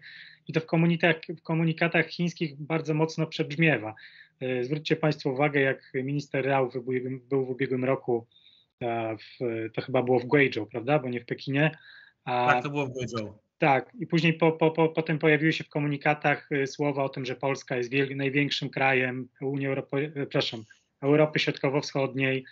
Taka narracyjna strategia wydaje mi się bardzo ważna. To też widać w sposobie, jak z wielką celebrą są często witani przedstawiciele państw, które Chiny uważają za państwa rozwijające się, powiedzmy, czy półperyferialne. Czerwone dywany, uwaga mediów. Pamiętam, jak prezydent Duda był w 2015 roku w Chinach i później ze strony jego obozu rządowego pojawiły się takie informacje, że polskie media właściwie przeoczyły tę wizytę, podczas gdy Chińczycy trąbili, telewizja, prasa o wizycie ważnego polityka z Unii Europejskiej. Także wydaje mi się, że to też jest bardzo widoczne w Afryce, czy nawet w Serbii, bo to jest oczywiście traktowane też na użytek wewnętrzny tych państw. Musimy pamiętać, że polityka działa tutaj dwutorowo i Chiny są też wykorzystywane bardzo mocno w państwach, zwłaszcza autorytarnych, do legitymizacji rządów, tak?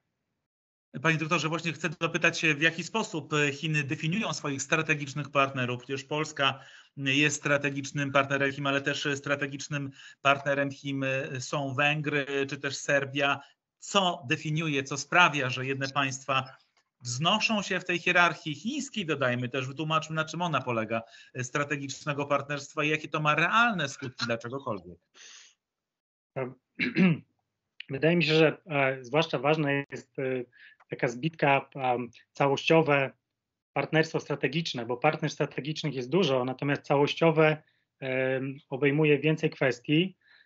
Przede wszystkim wydaje mi się, że to rodzaj prestiżu, wyróżnienie ze strony Chin, tak przynajmniej w perspektywie chińskiej to wygląda.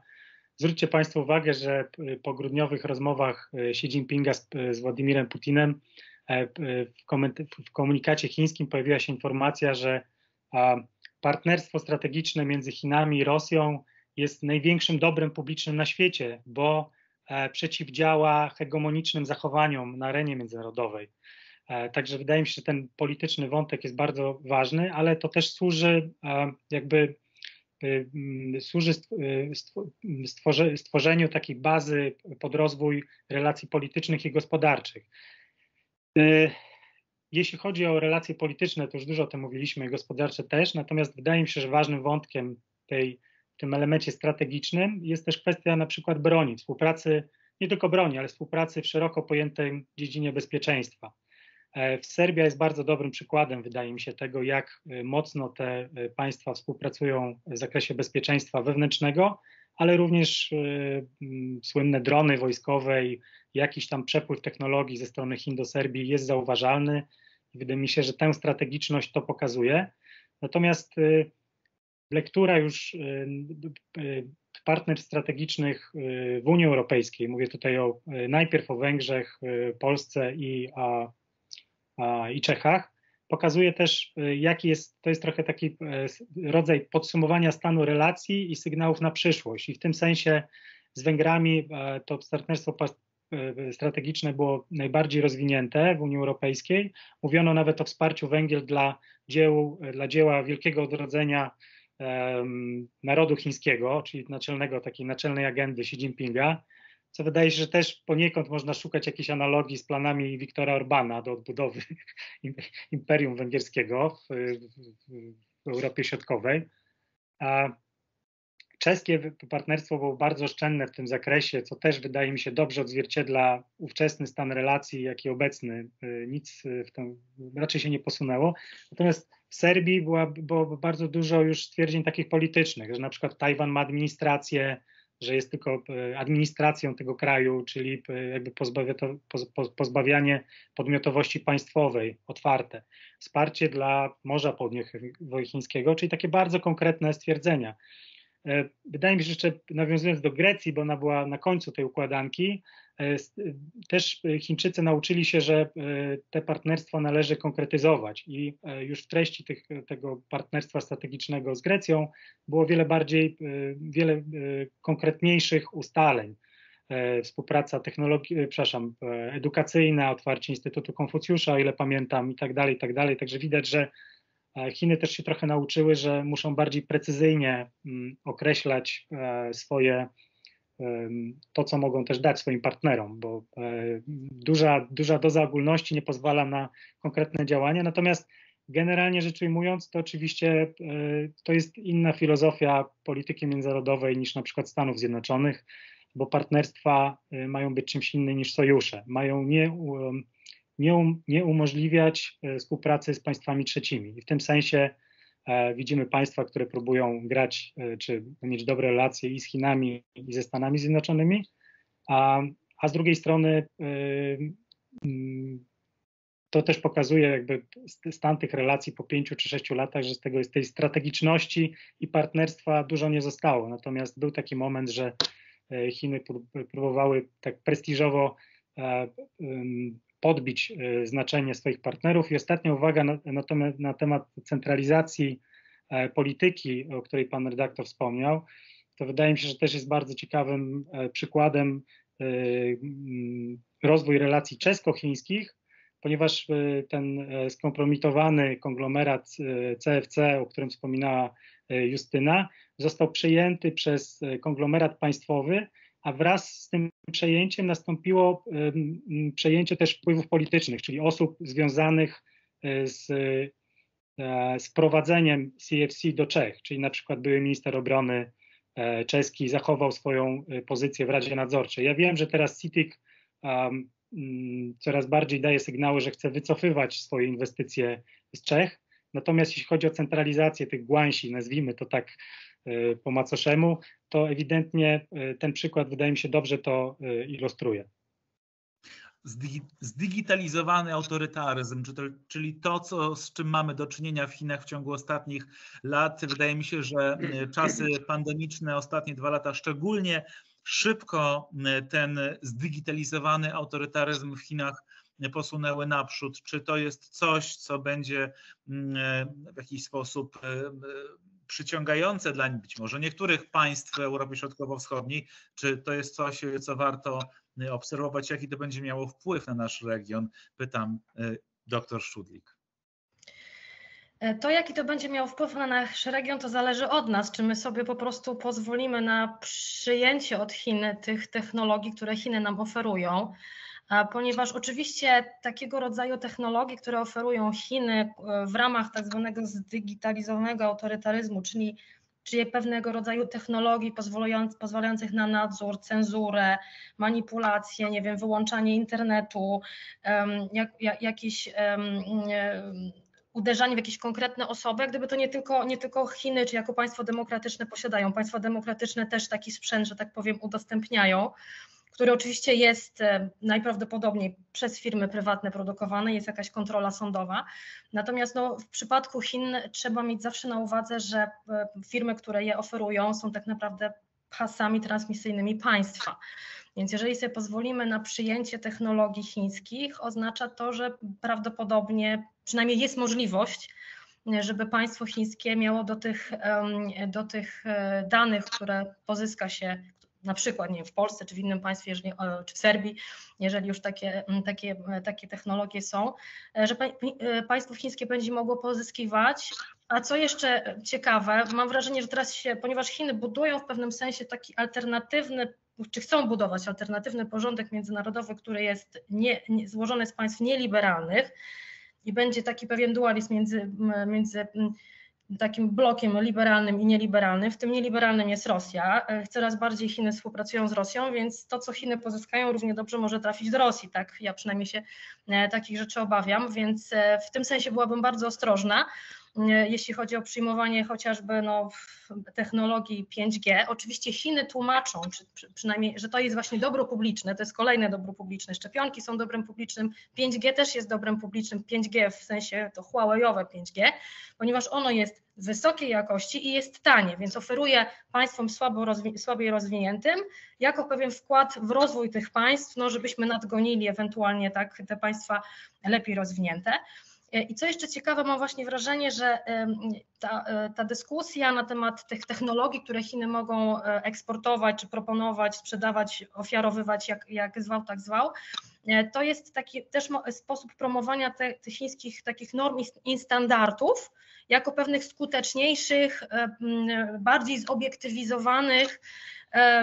Ja na przykład pamiętam też taką dyskusję, kiedy Chiny zaczęły mówić o tym, że będą wprowadzać ten system, nie wiem, kredytu czy zaufania społecznego, nie wiem jak to po polsku powiedzieć, i one argumentowały, że on będzie dlatego taki fajny, że on będzie taki zobiektywizowany i ta gospodarka tak będzie super działała, bo to nie będzie właśnie, nie wiem, rządził wolny rynek, czy Xi Jinping twardą ręką sterował, że będzie ta widzialna ręka rynku, tylko będą te wszystkie dane pozbierane i tak ta gospodarka się będzie dobrze zobiektywizowanie działać. Więc jak gdyby to jest taki, mam wrażenie, przekaz pewnie też w tych kwestiach technologicznych, natomiast oczywiście byłabym bardzo ostrożna i oczywiście to od nas zależy. Jeżeli chcemy sobie wziąć takie chińskie technologie, to też musimy sobie zdawać sprawę, też biorąc pod uwagę to 5G, ja nie jestem oczywiście ekspertem od technologii, ale wiem mniej więcej o co chodzi w internecie rzeczy, że potrafię sobie wyobrazić, że Chiny mając dostęp do danych będą potencjalnie mogły, nie wiem, sparaliżować system, nie wiem, transportu, naszej mobilności wojskowej, ten military mobility tak zwanego, nie wiem, system energetyczny. Więc sam fakt, że mogą to zrobić i są państwem niedemokratycznym, powinien zapalać dużą czerwoną lampkę.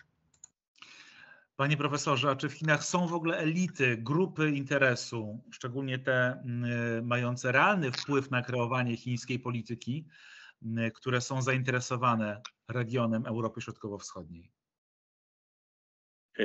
Już tradycyjnie, jak się obserwowało realia chińskie, i pan redaktor to chyba najlepiej wie, bo najdłużej z nas tam siedzi, to wie, że jeżeli podpisało się porozumienie z małym czy średnim chińskim przedsiębiorstwem, no to było porozumienie prywatne, ale jeżeli był sukces tego porozumienia, to nagle okazywało się, że wchodzi w to państwo chińskie, bo uznało, że to jest intratne. Czyli jeżeli patrzy się na Chiny z punktu widzenia sektora prywatnego, to tamten sektor zawsze był kontrolowany przez państwo i było na zasadach Guangxi. Natomiast teraz widzimy daleko posuniętą centralizację. Szef państwa jest nazywany złośliwie, ale trafnie przewodniczącym od wszystkiego. Mamy przypadek Guangzhou Henta, czyli Evergrande, mamy Jacka Ma. Ja rozumiem, że to jest zwrot dosyć zasadniczy, że jest daleko posunięta centralizacja, przez co rozumiem, że to jest związane ze strategią, bo Xi Jinping parę lat temu, jak wypełniał treścią swoje marzenie Chungguomen, to 14 celów sobie stawiał, a w orędziu noworocznym, tegorocznym postawił jeden cel o nazwie Tajwan. To jest rzecz dramatyczna w wymowie i w tym sensie ja uważam, że elity lokalne będą teraz grillowane. To jest związane z sytuacją wewnętrzną w Chinach, z ogromnym zadłużeniem spowodowanym przez ciągle działające, jak w poprzednich dekadach, elity lokalne, że najważniejszym zadaniem był zysk i wzrost, a teraz nagle mówi się już nie o Xiaokang Shehui, ale Kung Tung Fuyu. Już mówi się nie o umiarkowanym społeczeństwie dobrobytu, tylko powszechnym dobrobycie. I ci, którzy są najbardziej i mają najbardziej intratne interesy, mają służyć państwu i centrali. W tym sensie idzie w odwrotnym kierunku, niż my byśmy się na Zachodzie spodziewali. I jeszcze reagując na wypowiedź ostatnią Justyny Szczudlik, to mi przychodzi na myśl, że to 5G, no mamy ogromną debatę w Polsce na temat Pegasusa i będziemy mieli. I przy okazji tej debaty okazuje się, że przy tak delikatnych, wrażliwych i daleko posuniętych technologiach, no w końcu jest gdzieś ten specjalny administrator, ten, który wyprodukował ten sprzęt i musimy to mieć na uwadze, taki sprzęt do siebie przejmując. Tyle. Szanowni Państwo, zbliżamy się do końca naszego dzisiejszego spotkania, niezwykle fascynującego. Tak jak oczekiwałem, nie zawiedliście mnie Państwo, myślę, że my wszyscy nie zawiedliśmy naszych widzów, ale na koniec krótko poproszę, ale miało być jedno pytanie, będą de facto 3, ale proszę je też potraktować dosyć skondensowanie. Do każdego Boh państwa... Trojcu lubit, Boh Trojcu lubit. Nie uda się, nie możemy nie zadać pewnych pytań, nie możemy nie mówić o pewnych rzeczach, więc generalnie pierwsze pytanie to będą jakby 3 w jednym. Pierwsze generalne pytanie, w jakim punkcie wobec tego jesteśmy w relacjach Chin z Europą Środkowo-Wschodnią? Czy to jest martwy punkt, a może trampolina, a może to jest koniec tego formatu? Jak Państwo uważacie? Drugie pytanie, oczywiście chcę, żebyście Państwo na każde z tych pytań minutę przeznaczyli, więc bardzo za to przepraszam. Drugie pytanie, jakie Państwo macie oczekiwania wobec wizyty pana prezydenta Andrzeja Dudy w Chińskiej Republice Ludowej, bo przecież to nie tylko jest na zaproszenie Komitetu Olimpijskiego i spotkanie ze sportem, kibicowanie naszym sportowcom i słusznie, ale także będą zapewne rozmowy dwustronne. Z tego co wiemy z pałacu, z informacji przekazywanych, dojdzie do spotkania między przewodniczącym Xi Jinpingiem a Andrzejem Dudą, więc to jest to drugie. I moje trzecie pytanie, takie, które być może powinno wcześniej paść. Gdzie w tych relacjach jest miejsce na wartości? I gdzie tutaj Państwo trochę mówiliśmy o tym komunizmie, pani doktor Szczudlik, o postrzeganiu, właśnie jak Państwo w ogóle patrzycie na to, że z jednej strony rzeczywiście część krajów Europy Środkowo-Wschodniej, powiedziałbym, że nasz kraj jest szczególnie wyczulony na takie wartości jak solidarność, jak wartości europejskie, wartości chrześcijańskie, jak się odnaleźć z tym komponentem w relacjach z Chinami. Zacznę od pana doktora Kowalskiego. Dziękuję. To wszystko bardzo ciekawe pytania, które trudno tak na szybko odpowiedzieć, tym bardziej, że nie posiadam żadnej kuli kryształowej i nie jestem w stanie nawet przewidzieć, co się będzie za miesiąc działo z formatem 16+1, bo sytuacja jest niezwykle dynamiczna. Wydaje mi się, że przyszłość będzie w bardzo dużym stopniu określana przez same państwa Europy Środkowo-Wschodniej. Ta decyzja Słowenii pokazuje, że nie ma jedności w formatach, mówię po stronie europejskiej, i tutaj jest to w pewnym stopniu sukces Pekinu, że nie udało się stworzyć wspólnej agendy 16 czy w pewnym momencie 17 państw Europy Środkowej dla relacji z Chinami.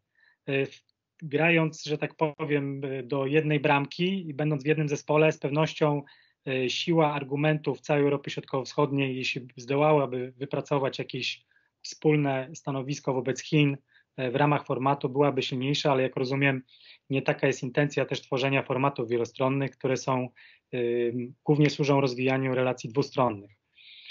To po pierwsze. Jeśli chodzi o igrzyska, to wydaje mi się, że to jest chyba dość naturalne, że wobec bojkotu igrzysk przez Stany Zjednoczone wizyta przedstawiciela bliskiego sojusznika, czy przynajmniej państwa postrzeganego jako bliski sojusznik Stanów Zjednoczonych, będzie przedstawiana jako rozłam w sojuszu polsko-amerykańskim.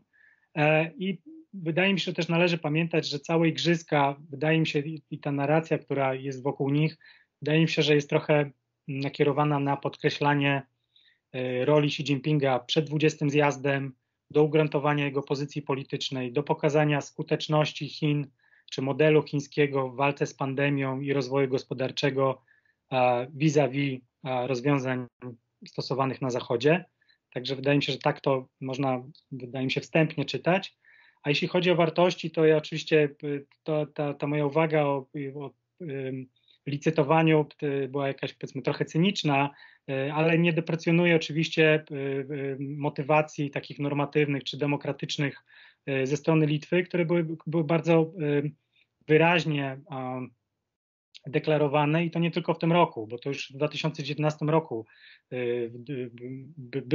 było to widoczne i w tym sensie wracam do takiego swojego, powiedzmy, spostrzeżenia, że Chiny, czy swojego, to żadne spostrzeżenie, no po prostu uwagi, opinii, że Chiny trochę nie doceniają skali zmian, które zaszły w społeczeństwach Europy Środkowo-Wschodniej w przeciągu tych 30 lat, odkąd uruchomiono transformację.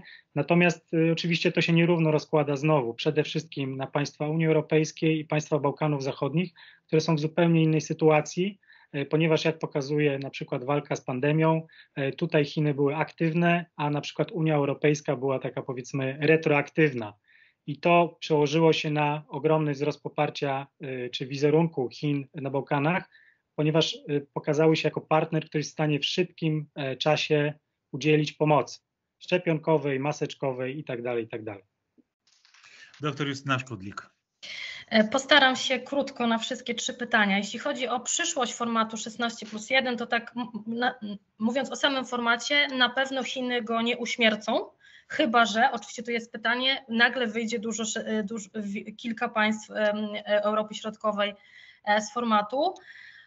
No są głosy, że Estonia podjęła decyzję, ale nie chce sama, więc to jest pytanie. Natomiast na pewno Chiny jako twórca tego formatu, pomimo tego, że nie sam Xi Jinping, tego formatu nie uśmierci, dlatego że on może się okazać, jeżeli nie będzie dalszych eksodusów z tego formatu, może być po prostu za jakiś czas użyteczny. Może kiedyś po prostu Chiny go wyciągną i użyją jako pewien instrument ważny politycznie, tak jak to robił, jak podawałam te przykłady. Ale jeszcze też a propos tego formatu i przyszłości, ja też chciałam zwrócić uwagę, bo nie chciałabym, żeby zostało takie wrażenie, że ja tylko patrzę na ten format jako na coś, co Chiny nam narzucają, my tak się poddajemy, bo ja też mam wrażenie, że my jednak też się wybijaliśmy jakoś w tym formacie i próbowaliśmy zaznaczyć swoje zdanie, swoje ważne jakieś kwestie polityczne.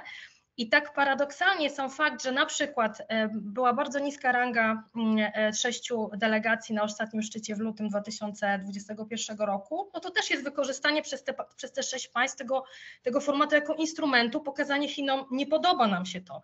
To, że wyszła Litwa, tak już oficjalnie minister spraw zagranicznych powiedział, wychodzimy, nie jesteśmy w formacie, on też jakoś tym formatem zagrał i powiedział, wychodzimy, chociaż nie ma procedury wyjścia, więc też Polska parę razy wykorzystywała ten format, że jechał, nie wiem, wicepremier, a nie premier, bo coś nam się nie podobało, chcieliśmy Chinom na to zwrócić uwagę, więc też nie jesteśmy czy nie byliśmy, nie jesteśmy jako region też tak jakoś zupełnie bezwolni, którzy tylko i wyłącznie reagują na to, co Chińczycy robią. Więc to jeśli chodzi o ewentualną przyszłość formatu. Co do wizyty prezydenta Dudy w Chinach, ja powiem tak, ja nie jestem zaskoczona, że prezydent do Chin jedzie. Oczywiście była informacja, że nie pojedzie w związku z tym, że był zakażony koronawirusem, no teraz już wyzdrowiał, więc jedzie, dlatego że o tej wizycie się mówiło od jakiegoś czasu. Miał oficjalne zaproszenie od Xi Jinpinga już od jakiegoś czasu, no wiadomo, że były kwestie pandemiczne, więc nie było wiadomo, kiedy pojedzie. Natomiast o tyle mi się to wydaje nie jest zaskakujące, że od ubiegłego roku, mniej więcej tak powiedzmy od lutego, kiedy był szczyt, mamy taką, mamy może nie wyraźną, ale jakąś taką zmianę w naszej polityce wobec Chin. Jesteśmy po prostu trochę mniej, jakby to powiedzieć, mamy taką bardziej miękką politykę wobec Chin. Nie wydaje mi się to jakąś rewolucyjną zmianą. Oczywiście, kiedy zobaczymy, że byliśmy dość negatywnie nastawieni, mówił o tym minister Rao, do umowy inwestycyjnej, wtedy dość ostro krytykowaliśmy sam fakt, że te negocjacje zostały zakończone.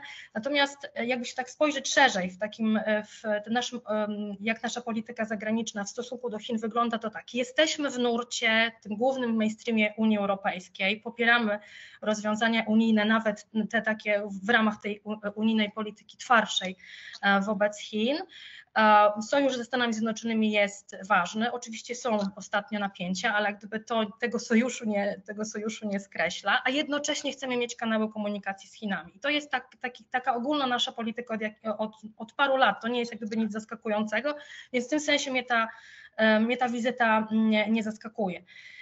Jeśli chodzi o wartości, to też przez sam fakt, że my popieramy, czy jesteśmy w tym mainstreamie unijnym, jeśli chodzi o politykę wobec Chin, tą już taką powiedzmy ostrzejszą, która jest już wyraźnie ostrzejsza od 2019, a zaczęła być ostrzejsza od 2016, Unia ma dwa takie nurty. Ten gospodarczy i te wszystkie mechanizmy defensywne, które mają nas chronić przed ewentualnymi takimi działaniami szkodliwymi Chin, ale również ten wymiar normatywny i też my tam jesteśmy w mainstreamie. Też bym tego nie deprecjonowała. Nie wiem, Magnicki Akt na przykład, to, że sankcje żeśmy wprowadzili, jak gdyby jako Unia też jesteśmy w tym głównym nurcie, więc na to też bym zwróciła uwagę. I pan profesor Bogdan Guralczyk. No ja chyba wyciągnę Kałasznikowa, niekoniecznie made in China. Na pierwsze pytanie, jak wszyscy, nie mam crystal ball, ale wydaje mi się, że są papierki lakmusowe ze strony chińskiej, które będą sprawdzające. Pierwszy Tajwan, bo dlatego, który Chinami jednoosobowo rządzi, nie ma w tej chwili ważniejszego sprawdzającego mechanizmu. A Europa się w tej sprawie dzieli i rozmawialiśmy na ten temat. Druga kwestia wynika z tego, co w naszym sąsiedztwie. Co się stanie w najbliższych dniach i godzinach na Ukrainie, bo coś się dzieje istotnego. Może się nic nie stanie, ale stać się może. To jak w tej przypowieści chińskiej. Naprzeciwko klasztoru męskiego stoi klasztor żeński. Nic z tego nie wynika, ale wyniknąć może. To jest właśnie taka sytuacja. Trzecia, wspominałem w poprzedniej interwencji, Niemcy i Huawei. Co będzie tu zrobione, będzie miało bardzo ważne znaczenie, jaka nasza pozycja. Natomiast państwa naszego regionu są coraz bardziej odrębne, coraz bardziej wolne elektrony i nie zdziwię się, kiedy ten format zostanie zrestrukturyzowany po pandemii. Jeśli chodzi o pytanie drugie, wizytę prezydenta, kiedyś ukułem takie pojęcie dyplomacja turystyczna, oby nie była to jej kolejna odsłona i również, żeby w trakcie tej wizyty będą pewnie jakieś może porozumienia podpisane, żeby nie było tak jak po wizycie Xi Jinpinga w Warszawie, wiele porozumień, ale mało konkretnej, zrealizowanej treści. Ja jestem konsekwentny, uważam, że powinniśmy być zaangażowani we współpracę z Chinami, dlatego że czy nam się to podoba, czy nie, oni już tutaj są na kontynencie europejskim, mają strategię i warto z tego wykorzystać, ale mądrze. Warto z tego skorzystać, ale mądrze. W tym sensie dobrze jest, że do tej wizyty dochodzi, ale równocześnie to jest jednak bardzo delikatny moment. Powiem tak, w Polsce za chwilę znowu przez wszystkie przypadki będzie odmieniane nazwisko Brzeziński. Akurat nie ten sam Brzeziński, ale z tego samego klanu, używając terminologii chińskiej. I Zbigniew Brzeziński pod koniec lat 90. napisał taką kluczową geostrategiczną książkę Wielka Szachownica i tam narysował czarny sen amerykańskiego stratega. Jak on się rysuje z tamtej opowieści, że jest to współpraca Chin, Rosji i Iranu, a to się stało po Afganistanie, po wyjściu Amerykanów. W tym sensie ta wizyta naszego prezydenta, bodajże jedyna wizyta, panie redaktorze, proszę mi zweryfikować, prezydenta ze strony państw członkowskiej Unii Europejskiej na otwarcie, tylko Władimir Putin, ale chyba raczej Unii Europejskiej nie będzie reprezentował, jest tam osobiście, ma się stawić. To ma bardzo daleko idące konotacje zewnętrzne. I ostatnia rzecz, wartości. To jest problem. Jeżeli państwo słuchali pierwszego orędzia o stanie państwa Joe Bidena, to on połowę poświęcił Chinom, a drugą połowę healing, czyli zabliźnianiu ran. Niestety cała cywilizacja zachodnia, począwszy od Stanów Zjednoczonych przez Unię Europejską, jest w kryzysie aksjologicznym. My jesteśmy pęknięci wewnętrznie, na scenach wewnętrznych. Ja ostatnio nie chcę odpowiadać w imieniu Polski, bo na to samo pytanie Polak może odpowiedzieć zupełnie inaczej, jeśli jest z innego plemienia politycznego. I mamy systemy liberalne i partie liberalne i nieliberalne. I walka między nimi się toczy, a Chiny to do swoich celów rozgrywają, o czym pan prowadzący naszą debatę wie lepiej niż ktokolwiek indziej. Kłaniając się w ten sposób, mówię, ten rządzi, kto ma władzę w Pekinie. Dziękuję. Szanowni Państwo, bardzo Państwu dziękuję za udział w naszej dzisiejszej dyskusji. Przypomnę, rozmawialiśmy o relacjach Chin z Europą Środkowo-Wschodnią, o przyszłości, o tym, jakie instrumenty kształtują politykę Chin wobec naszego regionu. Gospodarzem debaty był Ośrodek Spraw Azjatyckich. Raz jeszcze dziękuję panu profesorowi Dominikowi Mierzejewskiemu za zaproszenie, a wszystkim Państwu, a w szczególności panu doktorowi Kowalskiemu i jego rodzinie życzę zdrowia. Do usłyszenia z Pekinu. Tomasz Sajewicz, Polskie Radio, Pekin.